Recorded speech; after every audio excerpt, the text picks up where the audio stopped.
Hello, how are you going today? I'm sticking with the schedule. Promised myself that I would do or attempt to do a video a day, and there is so much that I could share with you, so it should be pretty easy, right? But I've danced with it for most of today, and here we are. I have had a couple of clients lately ask me specific questions about honey, and I thought that what I might do is jump on and talk to you about that today, because like everything that I do, there's multiple layers, right? You've got the physical side of things and the mental side of things, but there's also the metaphysical or the spiritual side. I've got to get used to saying that word, hey, anyway. So, honey, what does honey represent? I remember when I started working with Medicine Crow, he was talking to me about ku, and ku is your spirit, right? It's your, some people might call it chi, but or maybe not. But ku is like your inner joy, your inner happiness. And ironically enough, when you're doing things that you don't like doing, you make ku unhappy. Or this is my understanding of it, okay, from teachings. But ku loves to feel good, and I remember reading Danielle Laporta's work, and she's all about just feel good, do everything to feel good. And that's what I used to help people do quite a few years ago. And I guess life just got really chaotic and crazy. But here we are again. So when I talk to you about honey, it's in terms of helping ku to feel good. We want to feel good. And ku likes to do things that feel good too. So this is another way to help in terms of doing things that you may not necessarily want to do, but in this world at the moment we have to do. If you can find a way to do them when you have gotten yourself into a place where you feel high vibe, you feel good, you feel happy, then you'll probably find it will be a bit easier because your ku is happy. Your spirit is happy. Your orenda, your inner essence is happy. So back to the honey, right? Ku loves honey. I did a honey heart meditation. I'm pretty sure I've kept it in my YouTube videos. I haven't deleted any yet. And in that, I talk about filling the body up with honey and imagining that honey running through every cell in your body and oozing out everywhere. But I wanted to do this video today because I got asked again today about honey. And the reason I got asked about it is because this lady thought that there was something wrong because she was craving honey, like not necessarily sweets, but the sweetness from raw honey. Now, there's a couple of things that I wanted to tell you. You need to do your best to get local honey. Get honey that is, so I live in Australia, you get honey that is Australian. I live in Western Australia, so they have a lot of work put in to try and keep even honey from the East Coast out, if that makes sense. So you want local honey to your area. Start with your country and then pull it back in, okay? There's also Manuka honey. We'll talk about that stuff another time. This is the sweet honey. This is normal honey that you would get from around your area. The best idea too would be to get it from a local supplier, someone who knows their bees, someone who works with their bees. Because what happens when you buy it from the supermarket, right, is you are purchasing bulk manufactured honey. And I say manufactured because it's been modified, it's been processed. What they do with honey, and I pulled this out so that I could actually tell you, where is it? Commercial honey, what they do with it is they actually heat it. And there's been a lot of talk about this. I know there has, because Capilano was actually importing honey from different countries and stuff. Not Capilano is meant to be using Australian honey, but anyway, they were bringing it in from different countries, and it's just, that's not good kosher, right? Look after yourself wherever you are. There's bees all over the world. I'm pretty sure you're going to have honey. We have really cool bees over here too. Like we've got little native bees, blue bees. Sorry about the quality of this video too. This is what you're going to get until I work out how to get the video working on my computer. I was only just reading it. I've got a couple of books here that I reference things from.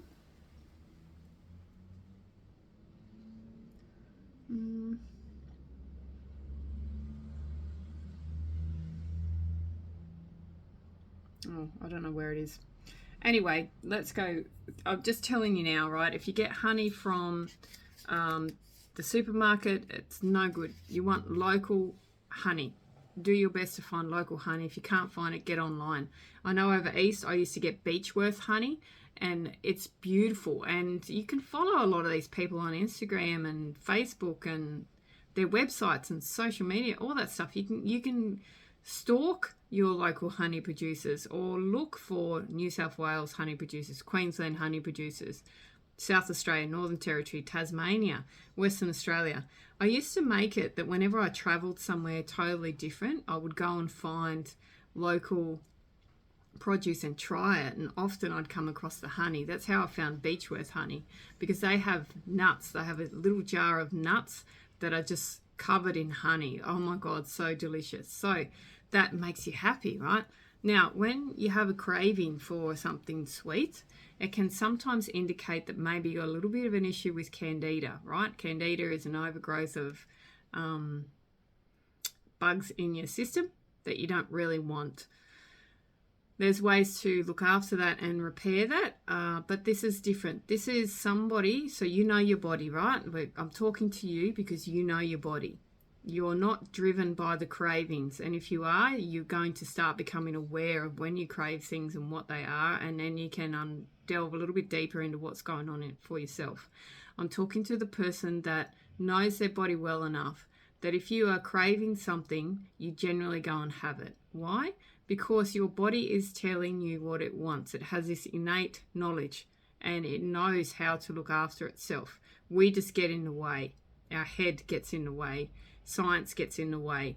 So trust your body. Now, if you're having a craving for honey, you're craving the good things in life, the sweet things in life. You want some sweetness, some joy. You want to feel good. You have a teaspoon of honey and it's like a buzz, right? You can taste it, have it in your mouth, hold it in your mouth, taste it, see the sensation, and then swallow it, and again, feel the sensation. Notice how you feel in the body. Now, what is honey good for? Honey is antimicrobial. We know that, right? It doesn't have to be Manuka honey for it to work on the skin and the body. It helps with wound healing. Some of it is also found to be anti-cancer. It's antioxidant, anti-inflammatory, immune stimulating, and wound healing activity. So honey stimulates B and T lymphocytes. What are they? They're just different cells in your body, right? They're your good guys that go in to attack stuff and clean things up. Neutrophils, monocytes, and your natural killer cells. It enhances antibody production. And topically, honey maintains a protective barrier against infection, and its osmotic properties keep moisture in wounds, which assists healing. So often what happens is you might go out bush, maybe you've got your kitchen, when you're stocking your kitchen to go camping, always make sure that you put a jar of your own natural honey in. Why? Because not everyone takes stuff to help themselves if they burn themselves or if they have a wound. Yep, you'll have your little first aid kits and stuff like that. Do not use burn aid. That stuff is shit. But I would highly recommend taking the jar of honey. Why? Because you can use it to help you. So you can put it into your dressing. So clean your wound if you cut yourself, something like that. Put your honey on it and then put your dressing on. And then when you get back to civilization, sort your shit out. Honey is protective against gut issues too. So it actually supports your digestive system. It's really windy here. That's why it keeps moving. Honey reduces gastric acidity, inhibits the growth of Helicobacter pylori, and has prevented gastric ulcer development and enhanced healing of gastric ulcers in an animal model of gastric ulcers. Whilst I don't like testing on animals and stuff like that, this is where this research comes from. Honey is protective against bacterial diarrhea, and honey oligosaccharides have prebiotic effects in the gut. So if we switch back to that candida little blurt that I said before, honey's got that prebiotic side of things. That helps you with looking after the good bugs in your gut and getting rid of the bad ones. Point to note, if you are someone who has issues with bee allergy, another reason why you want to get locally produced honey and you want to talk to the person that you're getting it from, go to markets. There's markets everywhere now. You can always go to markets. And if you can't, just talk to the person that you're going to buy it from before you buy it from them. Because the reason that sometimes you'll have a reaction to honey if you're someone that's got an allergy to bees and stuff is because maybe it's from the plant that the bee was getting the pollen from. It's grasping at straws, okay? I've got an irritation or an allergy with bees as well, with stings. But I eat honey a lot. I never used to because I was afraid of the carbohydrates because it's sugar. But it's actually totally different. It's totally different to sugar. I was just afraid of everything.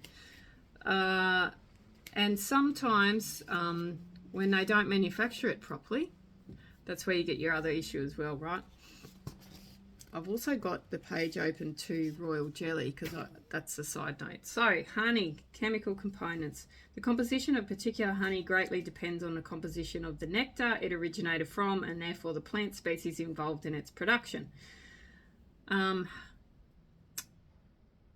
Seasonal allergies or irritations to certain plants. So for me, wattle, golden wattle, eastern wattle, would trigger severe hay fever symptoms.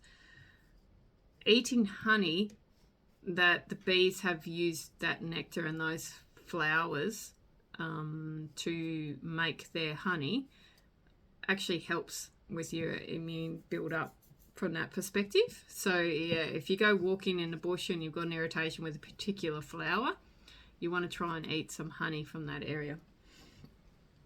I digress. Honey comprises a complex mix of glucose, fructose, sucrose, other carbohydrates, minerals, proteins, as well as other phytochemicals, and it has a low pH and a significant osmolarity due to its low water content. Now, there's a whole heap of research and reference to all this shit, but you don't probably need that. Honey given as 250 ml of water containing 75 grams of natural honey decreased triglycerides. This is important for someone who's got cholesterol issues. LDL cholesterol, homocysteine, and C-reactive protein, and increased HDL. So the good cholesterol is HDL. Increased HDL cholesterol in a small study of normal and hyperlipidemic people. Honey also had less effect on blood glucose level than glucose and sucrose in diabetics, and honey may be more effective for nocturnal coughs in children with upper respiratory infections, compared with diphenhydramine, so compared with the drugs that people often give their kids. The optimal dose is not known, but it may be several teaspoons daily.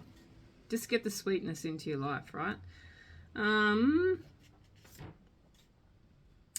Immunodilation, antifungal, antibacterial, bone metabolism, enhances wound healing. In terms of debriding, so if you're someone that's ever ripped the front of your leg off, it's really good for it, right? Really good to help with that sort of stuff. Topical application of honey to a wound may aid in wound debridement. So that means that's all the sloughy shit that comes out as your wound starts to heal. It also helps to deodorize your wounds. Antioxidant. What else have we got? Burns, coughs in children, gangrene, eczema, hemorrhoids, colon cancer, regulation of microflora, pain following tonsillectomy. These are all research studies that have happened. Radiotherapy and chemotherapy, assisting with side effects. Radiation-induced oral mucositis. Dosage range, topical use. Honey is usually applied topically, so that's when we're talking about wound healing and stuff. Oral use in clinical studies have included coughs in children, 2.5 to 5 mils as a single dose up to 30 minutes before sleep. And in terms of the mucositis, so the issues in your mouth, 20 mils of honey as a rinse applied to oral mucosa, then swallowed 15 minutes before radiation treatment, and then 15 minutes after radiation treatment, then 6 hours later or at bedtime for up to 7 weeks. It's not generally applicable when honey is used externally. They're talking about toxicity, contraindications and precautions. Honey contains a large concentration of glucose. If applied to large open wounds, it may theoretically elevate blood sugar levels. Just monitor them. And children, don't use the honey flavouring shit, right? And make sure you get the good stuff, because then you don't have to worry about this heat treating things. And you should never actually heat good honey. Now, where's this royal jelly stuff? Side note, right? Royal jelly. Why am I going to talk about royal jelly? My mum used to take royal jelly capsules. They always fascinated me as a kid, right? Always. They were huge, for starters. They looked like horse pills. But she always had them. And I just found it really curious. They're like liquid gold in these capsules, in these gels. And I'd never seen it before. And for many years, I've never seen it again. But I know that royal jelly is highly prized by Asians as well, the Asian culture. And it's really good for your skin. So I may be wandering around and looking for some soon, I think. So royal jelly consists of water, proteins, peptides, amino acids, carbohydrates, fructose, glucose, lipids, sterols, minerals, water-soluble vitamins, enzymes, and hormones. It includes testosterone, progesterone, prolactin, and estradiol, together with a range of bioactive phytochemicals that have immune-stimulating and antibacterial properties. Royal jelly is not a good source of essential nutrients in the amounts commonly eaten when compared to food, so you can't use it as a single use of nutrition. However, royal lactin is a royal jelly protein that stimulates expression of epidermal growth factor receptors and has been identified as the growth-promoting factor in the queen bee. Royal jelly is a rich source of vitamin B5, and contains unusual hydroxy acids with 10 carbon atoms. So I can go through all that jazz, which I quite like, but you may not want. The point to note here is that one of these hydroxy acids with the 10 carbon atoms, which particular 10H2DA, has anti-cancer, antibiotic, immune modulating, estrogenic and neurogenic properties, and royal jelly proteins and peptides have antioxidant, immune modulating, antibacterial and anti-inflammatory effects. Actions. It has been reported to have antioxidant, anti-cancer, antimicrobial, anti-inflammatory, estrogenic, tonic, and anti-aging effects, and to support the function of the nervous system, cardiovascular system, and the liver. Actions of royal jelly include all those things that I just talked about. Also helps with anti-inflammatory side of things. I'm very interested in the nervous system support, and for some friends, I'm interested in the estrogenic activity. So royal jelly interacts with estrogen receptors and stimulates gene expression, causing estrogenic effects. It competes with 17-beta estradiol for binding to human estrogen receptors, but has a weaker affinity than diethylstilbestrol and phytoestrogens. So, it's a good thing. Supplements use and doses. The permitted forms of royal jelly in Australian supplements are royal jelly, fresh or freeze-dried, and it's available in its natural form or as capsule. Fresh royal jelly is a milky white or pale yellowish paste-like substance. After harvesting, it is filtered to remove traces of wax or larvae, and chilled or frozen to protect the bioactives and to prevent it from hardening and browning. So I'm very sorry to my vegan friends who are probably going to tell me that they don't like it. Anyway, it may be used for allergies, inflammatory disorders, infections, fatigue, menopausal disorders, nerve and liver protection, diseases of aging. Aging is a disease anyway. Elevated blood glucose and lipids, and sports performance. It's also used as a general health tonic, immune stimulant, and anti-aging supplement.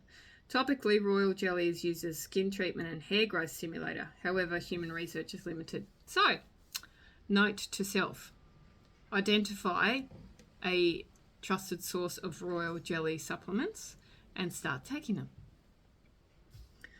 them. Just going back to the human side of things, right? Royal jelly maintains spatial learning and memory in an animal model of Alzheimer's disease. In an animal model of menopause, royal jelly maintained bone calcium and phosphate levels. Have you been told that you've got osteopenia? Bordering onto osteoporosis, because you get osteopenia first apparently, and then it can degrade into that. So perhaps you need royal jelly too.